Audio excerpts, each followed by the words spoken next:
Google. Let's go get him again. Welcome back to the Robe Zoe channel. I'm your host Mark and welcome to a first impression unboxing video on my channel. Today we are delving into the designer brand of Carolina Herrera and the bad boy lineup. This one called Cobalt Elixir, and I got the big boy, the 150 milliliter bottles. So this line, I put it in the goofy bottle zone. It's with Invictus. It's piggybacking on the Elixir name already. The black to blue gradients that I think one of the Invictus, I think it's the Elixir one that has that. Anyway, I'm not that well read in regards to those kind of lines. Like once I've smelt the eau de toilette and I know where the direction of the line is going with the bottles and everything, I kind of ignore that. And this one here, I'll let you know, this is for decanting purposes. This is actually not for my personal collection. Once this video is done, I am decanting this thing to the single last drop, and that's it. So I don't own any bad boys at all. I think I smelt the eau de toilette like way back when, and they have, it's their new line now. So I haven't smelt any. I haven't smelt the original Cobalt. I know this is the second one in the collection. So we'll see. I have zero inclination of what this is going to give me because I'm not really familiar with the line. So it's going to be one of those. And again, my mind wants to go with the bottle and everything is juvenile, teens, super sweet. It's got the Elixir name. And again, the price is above $100. Like I think USD, this bottle's probably 150 USD, maybe even more. So wow, for Herrera juvenile little lightning bolt bottle. We'll see what's inside. And I have my inclination of what this is going to be, but we'll see. So it's already pre-opened a bit here. So let's open this one up. And because it's the big bottle, this doesn't have the built-in atomizer. At least that's what I think. A lot of these do have it, like the Amen Invictus bottles. It doesn't have a cap. This one does. So we'll see and go from there.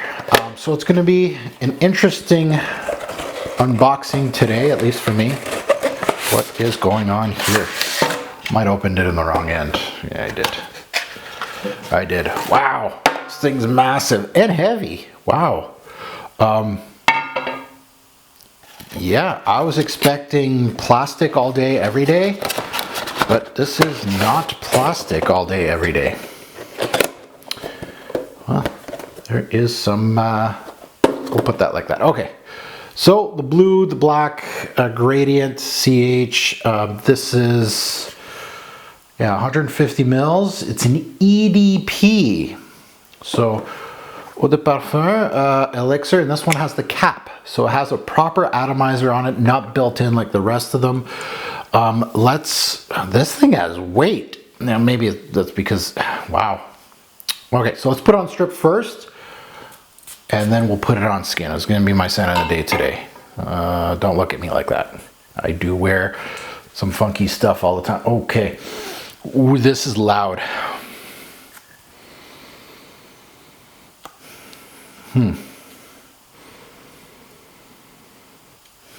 What I'm getting is a mildly fruity thing that I can't even tell you which fruit it is. A little bit of an aromatic feel.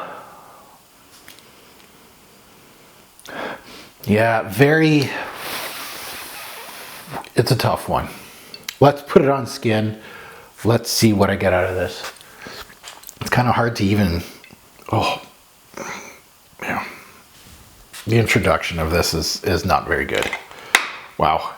And that's why I kind of stray away from these type of fragrances, but okay. So it has that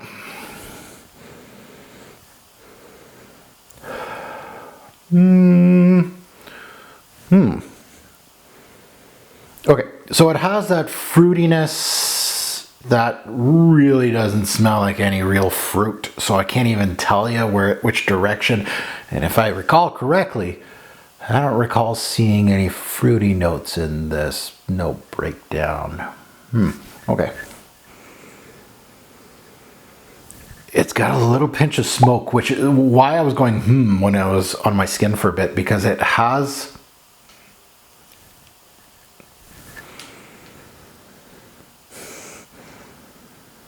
okay. So it's got this, I'm putting it in two little areas. It has this real fruity sweetness that a lot of these designer fragrances, you know, the Invictuses and all that. And I can't tell you what kind of fruit this is. It's sweet though. It also has, I'm going to bunch the aromatic in here. It has an aromatic touch. However,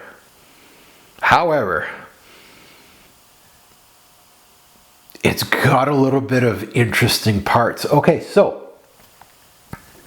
it's like a battle of a really crappy designer fragrance, pardon my French, and it has something a little interesting, which is interesting to me. And again, don't judge a book by its cover. Now the interesting portion of this, it has an earthy, and I knew I saw truffle in this, and that's where I'm getting to. The truffle in here, yeah, it has like a woody, earthy tone in here, but an interesting, like not just your regular cedar, sandalwood. It has some interesting parts. It's unfortunate that has that blast of that fruitiness on top, because honestly, that portion of this, I was not expecting that from this kind of thing. And I think that portion matures this fragrance a bit.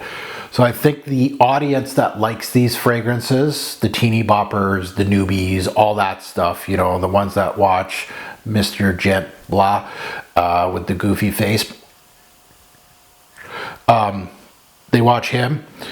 That's the crowd that I would think that this is what they're going for. This earthy quality, this punch, they're not going to like that.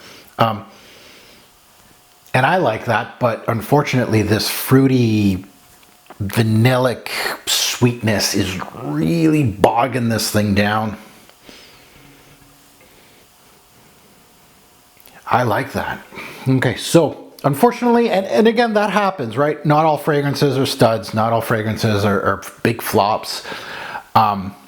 This has that redeeming quality. Let's go back to the strip. Let's revisit this. Yeah, this is in that, you know, the fruitiness is like a purple hue.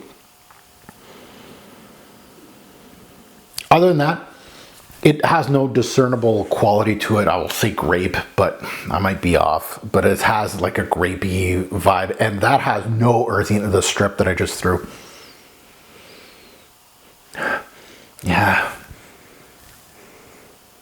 Man, I kind of wish, unfortunately, like if you had this, let's say this truffle woody note here, and you'd remove that synthetic sweetness, and then you'd maybe add a little more woods, maybe some vetiver, maybe some patchouli, something like that. Maybe a little more black pepper in here. You'd have something, but battle of both worlds right now. I'm lukewarm on this one. Is it worth what they're asking? No, not even close. Yeah. So at the end of the day, is this worth it? No. Do I like it? Not really, but there's that one interesting part that I really, really, really like. Now that you heard my take, I'd love to see yours in the comments below. Do you love this one? Have you tried it this line? I know a lot of my audience would be like, why do you have a lightning bolt? You know what? I haven't spoken about this line, and why not, right? If it's coming into the home and I'm going to be decanting it for other people, why not give my thoughts, my early thoughts on it, and then boom, it's gone. Yeah, I don't know who's really going to buy this. It's going to be a tough sell because there's a lot of things that are contrasting each other. So At the end of the day, not a bad release. And as always, a greater pour fragrance will make a lasting impression. Definitely choose your lightning bolt release wisely. Thanks for watching, YouTube. Have a good one.